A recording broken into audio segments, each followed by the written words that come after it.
बिस्मिल्लाहिर्रहमानिर्रहीम।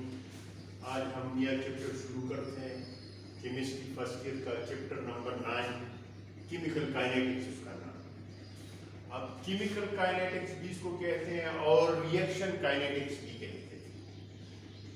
ये branch of physical chemistry which deals with तीन चीजों के साथ इसका ताल्लुक है। First one is the rate of the reaction, mechanism of reaction.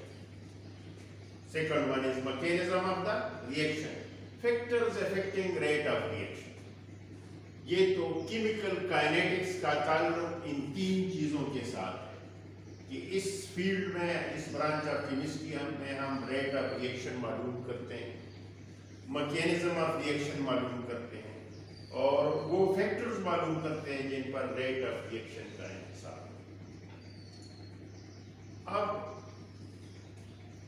ये स्मार्ट सिलेबस में रेट ऑफ रिएक्शन नहीं है, इस तरह मैकेनिज्म ऑफ रिएक्शन भी स्मार्ट सिलेबस का हिस्सा नहीं है, इस तरह आरडीएस भी नहीं है, रिएक्शन इंटरमीडिएट भी नहीं है।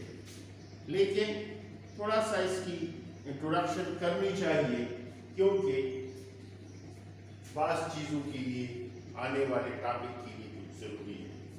रेट ऑफ रिएक्शन, जब भी कोई रिएक्शन होता है तो इसमें रिएक्टेंट खर्च होते जाते हैं, उनकी कंसंट्रेशन कम होती जाती है वक्त गुजरने के साथ साथ, जबकि प्रोडक्ट की कंसंट्रेशन वक्त गुजरने के साथ साथ बढ़ती जाती है।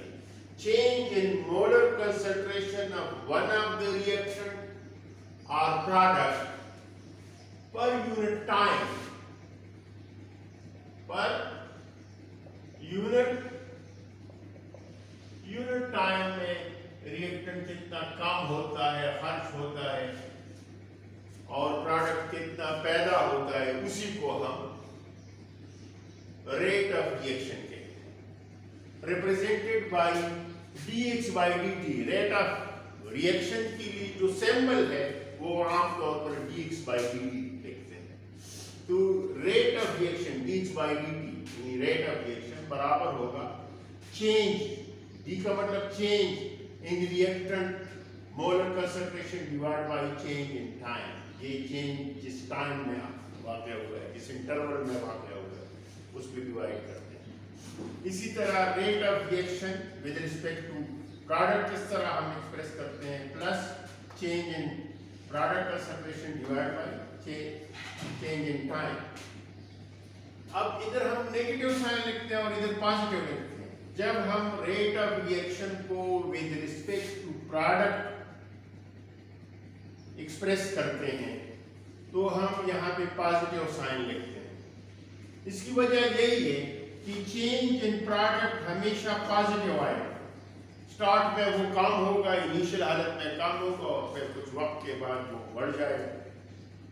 तो जब हम चेंज मालूम करते हैं, फाइनल से इनिशियल माइनस करते हैं, तो फाइनल प्रोडक्ट ज्यादा है और इनिशियल प्रोडक्ट कम था, इसलिए इससे पॉजिटिव ही आएगा, तो इधर पॉजिटिव हम इस्तेमाल करते हैं। लेकिन जब हम with respect to reactant rate of reaction को बयान करते हैं तो इधर नेगेटिव साइन इस्तेमाल करते हैं। इसकी वजह यह है कि इनिशियली रिएक्टेंट ज्यादा होगा, उसकी कंसंट्रेशन ज्यादा होगी, वक्त गुजरने के बाद उसकी कंसंट्रेशन कम हो जाएगी। इनिशियल कंसंट्रेशन ज्यादा होगा, फाइनल कंसंट्रेशन कम होगा रिएक्टेंट का।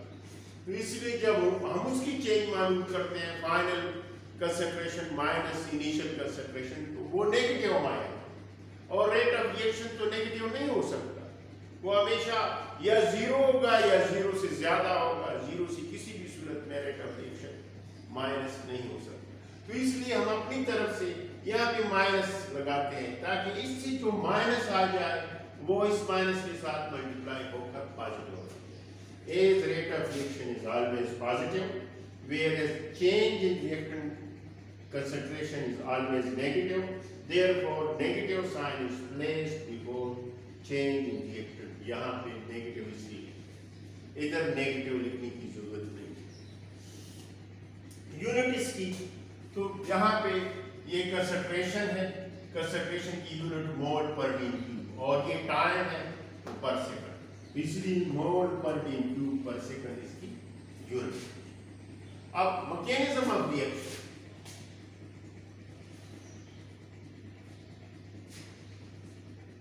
रिएक्टेंट डायरेक्टली प्रोडक्ट में कन्वर्ट नहीं होते।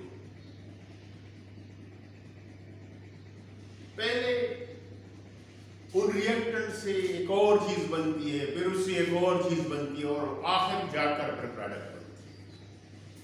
तो यानी एक रिएक्शन डायरेक्ट नहीं होता, स्टेप्स में होता है। तो उन स्टेप को अगर हम बयान कर लें तो उसको हम मैकेनिज्म ऑफ रिएक्शन कहते हैं। Step by step description of a chemical reaction is called mechanism of the reaction. मसलन ये एक रिएक्शन है, U2 plus CO gives NO plus CO। इसका मैकेनिज्म कंसिस्ट ऑफ 2 स्टेप्स। किस तरह 2 स्टेप्स हैं? पहले स्टेप में 2 NO2 मॉलिक्यूल इस रिएक्टेंट के 2 मॉलिक्यूल आपस में अमल करते हैं, एक NO पैदा होता है और एक NO3 पैदा होता है। पहले स्टेप 2 NO2 मॉलिक्यूल का होता है। फिर जो NO3 पैदा हो जाता है वो CO के साथ अमल करते हैं, दूसरी रिएक्टेंट के साथ, उसको ऑक्सीजन दे देता है, ये दोबारा NO2 बन जाता है। NO3 से NO2 ऑक्सीजन जब उसको दे देता है और ये CO2 मिलकर। इन 2 स्टेप में पहला स्टेप स्लो स्टेप है और दूसरा स्टेप फास्ट स्टेप। अब इसको अगर आप जमा कर ले दोनों को तो वही रिएक्शन आ जाता है। NO2 के साथ कैंसिल, NO3 के साथ कैंसिल।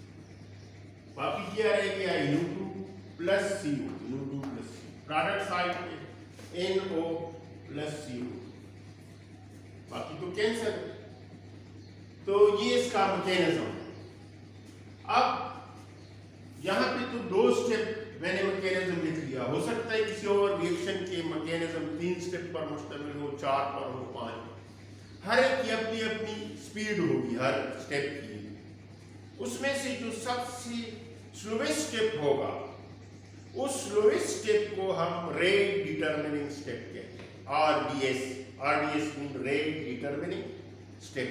RDS आमतौर पर केमिकल काइनेटिक में इस्तेमाल होता है, तो इस RDS का मतलब rate determining step.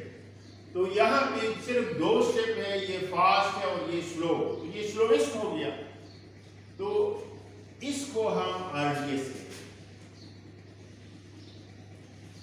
Step 1 is RDS। दूसरा एक टर्म एक RDS वाला इस्तेमाल है, रिएक्शन इंटरमीडिएट। रिएक्शन इंटरमीडिएट यहां पे मैंने लिखा है NO3 इज रिएक्शन इंटरमीडिएट। अब रिएक्शन इंटरमीडिएट क्या है? रिएक्शन इंटरमीडिएट न रिएक्टेंट में से होता है न प्रोडक्ट में से, दरमियान वाली चीजों में से एक होता है। रिएक्शन मीडिएट मैकेनिज्म की एक स्टेप में पैदा हो जाता है, ये NO3 इधर पैदा हो गया, लेकिन इस स्टेप के बाद आने वाले स्टेप में से एक में फिर वो खत्म हो गया। तो reaction intermediate is a species which is neither reactant nor product, which is produced in one step of mechanism of reaction and consumed in the subsequent step of the mechanism। तो ये रिएक्शन इंटरमीडिएट के बारे में note करना।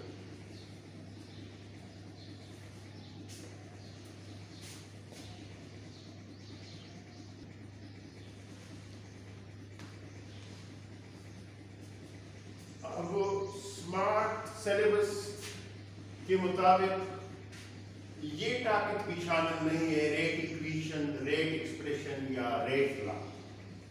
लेकिन इसके बाद 2 topic आ रहे हैं जो स्मार्ट सिलेबस में शामिल है। उनमें से एक रेट कांस्टेंट है और एक ऑर्डर ऑफ रिएक्शन। तो फिर इन 2 को समझने के लिए मुझे इस टॉपिक को एक्सप्लेन करना चाहिए। रेट इक्वेशन या रेट एक्सप्रेशन या रेट लॉ का क्या मतलब है? तो वो इक्वेशन या वो एक्सप्रेशन या वो law which interrelate rate of reaction, relation पैदा करता है with the molar concentration of each of the reaction, her reactant की मोलर कंसंट्रेशन के साथ रिलेशन होगा। तो इस किस्म की इक्वेशन को, एक्सप्रेशन को, लॉ को हम रेट इक्वेशन या रेट एक्सप्रेशन या रेट कहते हैं। ये तो इसकी डिफिनेशन होगी। अब किस तरह रिलेशनशिप, तो इसके लिए हम एक एग्जांपल लेते हैं। Consider the general reaction A plus B plus C gives product. ये एक रिएक्शन है, इसकी तीन रिएक्टेंट है, एक A है, एक B है, एक C है। इसके लिए अगर हम रेट इक्वेशन मालूम करना चाहते हैं तो this reaction is perform several times, कई बार इस रिएक्शन को परफॉर्म करते हैं with changing the molar concentration of one of the reactant. Reactant में से एक की कंसंट्रेशन को चेंज करते हैं and keeping the molar concentration of other reactant constant, और बाकी की कांस्टेंट रखते हैं, सिर्फ एक की चेंज करते हैं। इन तीन रिएक्टेंट में से बारी बारी एक रिएक्टेंट की कंसंट्रेशन को हम चेंज करते हैं और बाकी की कांस्टेंट रखते हैं और रिएक्शन परफॉर्म करते हैं। मसलन ये रिएक्शन में 9 बार परफॉर्म करता हूं। किस तरह? एक बार इस तरह, एक्सपेरिमेंट नंबर 1 इस तरह मैंने परफॉर्म किया कि A की कंसंट्रेशन 1 है, B की कंसंट्रेशन 1 है, C की कंसंट्रेशन, और इस 1 कंसंट्रेशन से मैंने रेट ऑफ रिएक्शन मालूम किया, वो वाला। फिर दूसरी बार जब मैं परफॉर्म करता हूं तो A की कंसंट्रेशन को 1 की बजाय 2 कर देंगे, डबल कर लेता हूं, और B और C कंसंट्रेशन को वही 1 रखता हूं, कांस्टेंट रखता हूं, चेंज नहीं करता। फिर मैं रेट मालूम करता हूं, तो रेट जब मैंने मालूम किया वो 2 आया, पहले के मुकाबले में डबल आया। जब मैंने A की कंसंट्रेशन को पहले के मुकाबले में डबल किया तो रेट भी डबल हो। फिर मैंने और तीसरी बार ये रिएक्शन परफॉर्म किया। अब इस बार पहले के मुकाबले में मैंने कंसंट्रेशन ऑफ A को 4 टाइम इंक्रीज किया, 1 की बजाय 4 किया। कंसंट्रेशन ऑफ B और C इसी तरह 1 रखा, कांस्टेंट रखा। फिर मैंने रेट देखा, वो रेट पहले के मुकाबले में 4 टाइम्स ज्यादा हो। जब मैं यहाँ पे कंसंट्रेशन डबल करता हूँ तो रेट भी डबल हो जाते हैं। कंसंट्रेशन 4 टाइम इंक्रीज करता हूँ तो रेट भी 4 टाइम इंक्रीज हो जाता है। अगर मैं कंसंट्रेशन को 3 टाइम इंक्रीज करता हूँ तो रेट भी 3 टाइम इंक्रीज होगा। 10 टाइम इंक्रीज करता हूँ तो रेट भी 10 टाइम इंक्रीज होगा। तो इससे हम एक नतीजा हासिल करते हैं, experiment 1 to 3 show that rate is directly proportional to molar concentration of A. Molar concentration अगर ज्यादा हो तो रेट ज्यादा होगा, मोलर कंसंट्रेशन कम हो तो रेट कम। रेट और मोलर कंसंट्रेशन ऑफ A के दरमियान रिलेशनशिप ये है। यहाँ पे पावर 1 होता है, जब हम नहीं लिखते तो इस पावर के साथ रेट और मोलर कंसंट्रेशन के इस पावर के साथ दोनों के दरमियान डायरेक्ट प्रोपोर्शनलिटी। अब मैं चेंज करता हूँ, B की कंसंट्रेशन को A और C को कांस्टेंट रखता हूँ। A का कंसंट्रेशन मैंने वही 1 रखा, C का कंसंट्रेशन वही 1 रखा, और B का कंसंट्रेशन 1 की बजाय मैंने 2 कर दिया, डबल किया। फिर मैं रेट मालूम करता हूँ, तो रेट जब मैंने देखा वो 4 टाइम आया पहले के मुकाबले में। यहाँ पे मैंने पहले के मुकाबले में कंसंट्रेशन डबल किया तो रेट डबल नहीं हुआ, वो 4 टाइम इंक्रीज हुआ।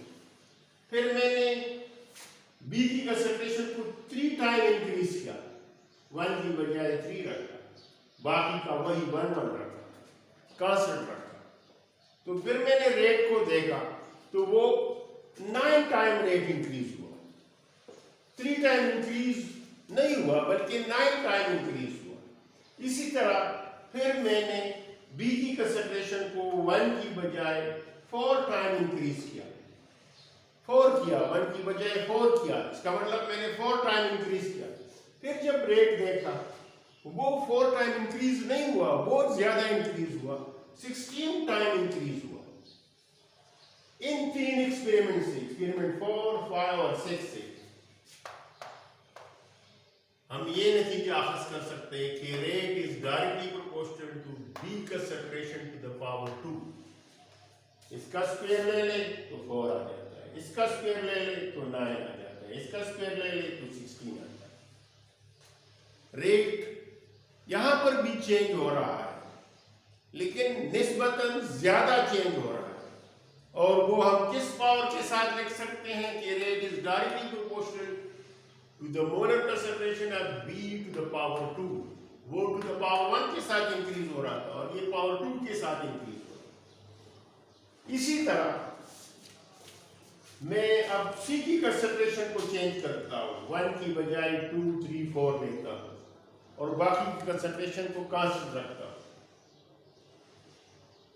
तो मेरी ऑब्जर्वेशन क्या है, ए और बी की कंसंट्रेशन मैंने वही 1, 1 रख लिए, कांस्टेंट रख लिए, और सी की कंसंट्रेशन को मैंने 1 की बजाय 2 किया, तो रेट में मालूम किया, रेट वही 1 आया, न इंक्रीज हो और ना। फिर मैंने सी की कंसंट्रेशन को 3 गुना इंक्रीज किया, 1 की बजाय 3 कर लिया। फिर मैंने रेट देखा, वही 1 आया पहले की तरह। फिर मैंने 4 गुना इंक्रीज किया, फिर रेट चेक किया, रेट वही 1 आया। इसका मतलब है कि इस रिएक्शन का रेट सी की कंसंट्रेशन पे डिपेंड नहीं करता, चाहे सी की कंसंट्रेशन कम हो या ज्यादा हो, रेट हमेशा एक ही आता है। तो मैथमेटिकल ये थ्योरेटिकली तो हम ये कह सकते हैं rate of this reaction is independent of the concentration of the reactant C। लेकिन मैथमेटिकली हम ये लिख सकते हैं कि rate is directly proportional to C molar concentration to the power 0। 0 भी इंडिपेंडेंट को शो करता है। Anything to the power 0 is equal to 1, उससे एक कांस्टेंट ही आएगा, वो 1 होगा, 1 एक कांस्टेंट है। इसलिए मैथमेटिकली उस independent of the concentration of C को हम किस तरह लिख सकते हैं, rate is directly proportional to the molar concentration of C to the power 0। अब हम कंबाइनिंग द 3, इन तीनों को हम आपस में मिलाते हैं, तो रेट की जगह एक रेट लिखते हैं, इन तीनों निशानात की जगह एक निशान लिखते हैं, और यहाँ पे A concentration to the power 1, B concentration to the power 2, C concentration to the power 0। ये अब इस प्रोपोर्शनली को इक्वलिटी में कन्वर्ट करते हैं, तो यहाँ पे कांस्टेंट से मल्टीप्लाई करते हैं और ये आपकी जगह। इसी तरह C टू द पावर 0 अगर हम कैलकुलेट कर ले तो एनी मैथ्स की रूल से ये है कि anything to the power 0 is equal to 1, इससे 1 आ जाएगा, तो 1 इसके साथ मल्टीप्लाई हो जाए तो यही आ जाएगा, तो rate is equal to k a to the power 1 to the power. तो इस इक्वेशन, इस रिएक्शन के लिए रेट ला इक्वेशन ये आया, जिसको मैंने इक्वेशन नंबर 1 का नाम दिया है। Equation 1 is the rate equation for this reaction. इसमें जो k है, k is the rate constant,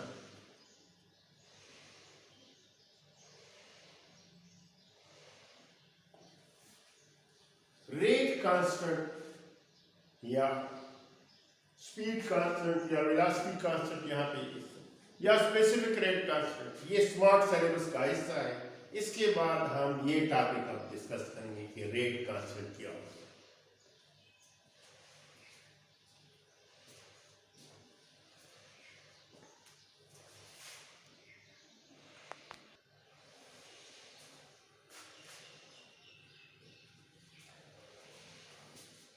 अब हमारा नेक्स्ट टॉपिक है स्पेसिफिक रेट कांस्टेंट, या इसका दूसरा नाम सिर्फ रेट कांस्टेंट या स्पीड कांस्टेंट या वेलोसिटी कांस्टेंट, चारों में से एक नाम हो सकता है।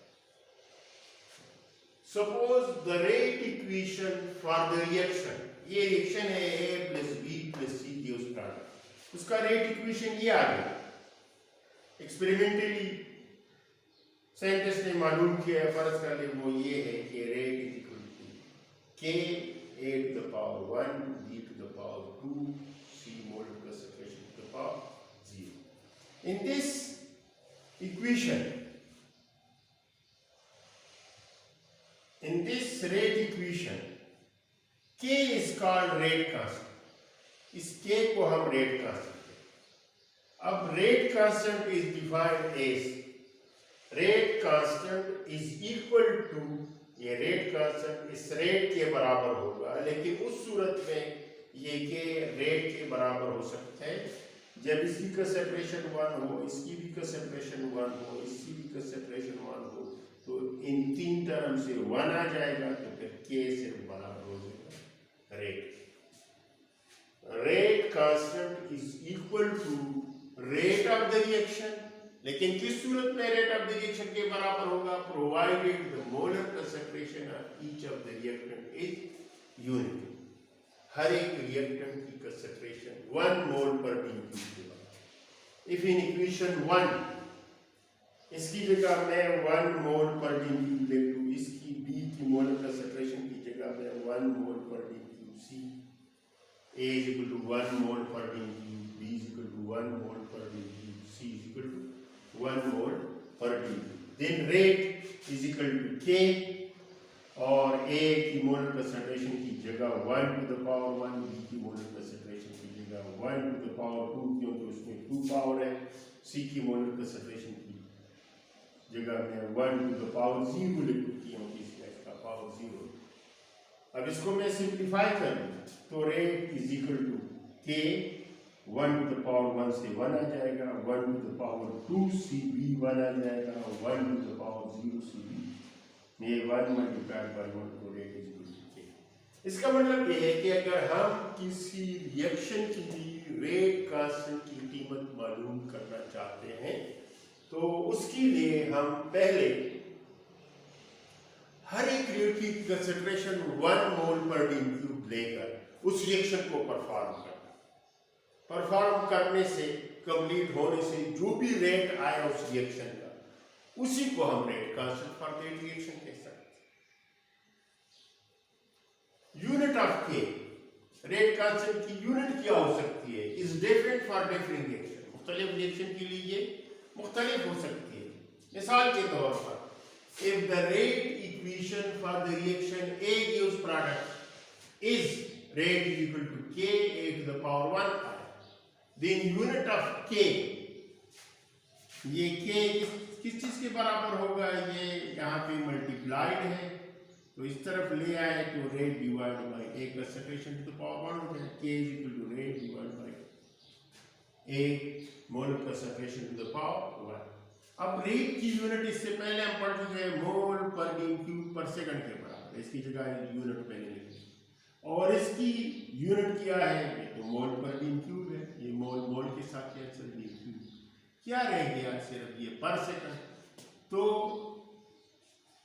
इस रिएक्शन के लिए अगर रेट इक्वेशन ये हो तो फिर रेट कांस्टेंट की यूनिट पर सेकंड आती है।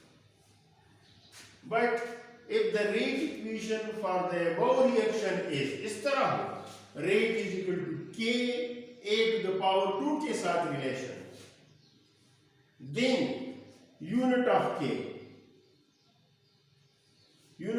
किस चीज के बराबर होगा? rate divide by A to the power 2।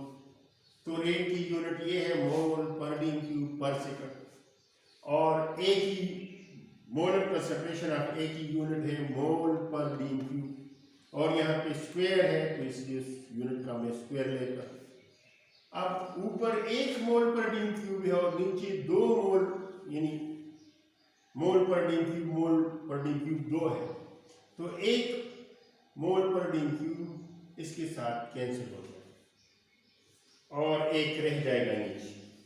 अब नीचे ऊपर पर सेकंड है, नीचे मोल पर डी क्यूब है, मोल को डी क्यूब को ऊपर ले आए तो -3 + 3 में कन्वर्ट हो जाए, ये मोल ऊपर ले जाए तो ये -1 हो जाए, और पर सेकंड तो पहले से ऊपर है, तो इसकी यूनिट फिर ये बनती है, क्या है, बीम क्यूब पर मोल पर सेकंड।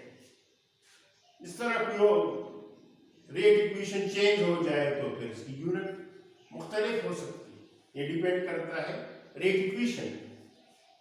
वैल्यू ऑफ के डिपेंड्स ऑन टेम्परेचर, टेम्परेचर के साथ वैल्यू ऑफ के चेंज हो सकती है। आमतौर पर वैल्यू ऑफ के increases for endothermic reaction with increase of temperature and decreases for exothermic reaction.